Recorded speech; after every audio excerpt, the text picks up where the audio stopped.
Hi, welcome back. So the other day I came across the work of a French poet called Louise Colette.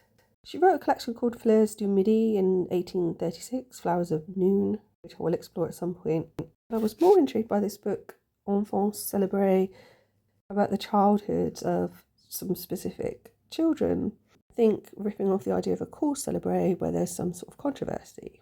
I haven't read it all because I am trying to pave myself and I am supposed to be doing a PhD, but one section that intrigued me was on Princess Elizabeth Stuart. And when I first googled that, I came across the Elizabeth known as Winter Queen, Queen of Bohemia, but this is Princess Elizabeth, the second daughter of King Charles I and Henrietta Maria of France, and she was named in honour of her aunt Elizabeth Stuart. She became a prisoner of Parliament, and following the execution of Charles I, she was placed in the care of Robert Sidney, 2nd Earl of Leicester, and later to the Isle of Wight under the care of Anthony Mildmay. She was said to have suffered from ill health like pneumonia and sadly died at the age of 14. Ironically, permission to join her sister in Holland arrived 3 days after her death. She was buried in a church in Newport on Isle of Wight. In the book, Colette describes visiting the Isle of Wight. She describes Newport only interested in its historical memories and its church of St. Thomas, which contains a virginal tomb, which is the eternal poetry of the island. She then talks about visiting Carisbrooke Castle and describes a window where Charles I tried to escape, formed of 2 ribs, a fig tree and wild vine intertwine at the window. She then describes the vegetation in the garden.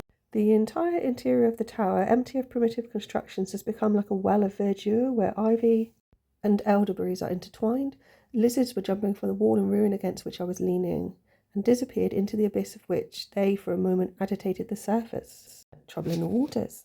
Anywho, I've yapped a long time. There's a lot of pink in the image, and as usual, a lot of different characters. In this image, I kind of see somebody with like an orange hood, perhaps a bit monk-like, with an arm outstretched as if they're protecting somebody underneath. And then on the left, it looks quite pig-like, maybe?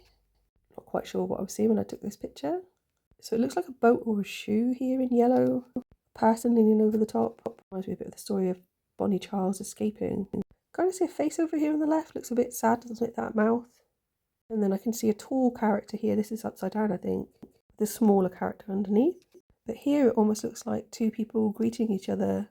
Maybe the one on the right is kneeling down because the one on the left's a child. Anyway, I thought it was interesting, and her work is interesting and hasn't had much credit. Thanks for listening.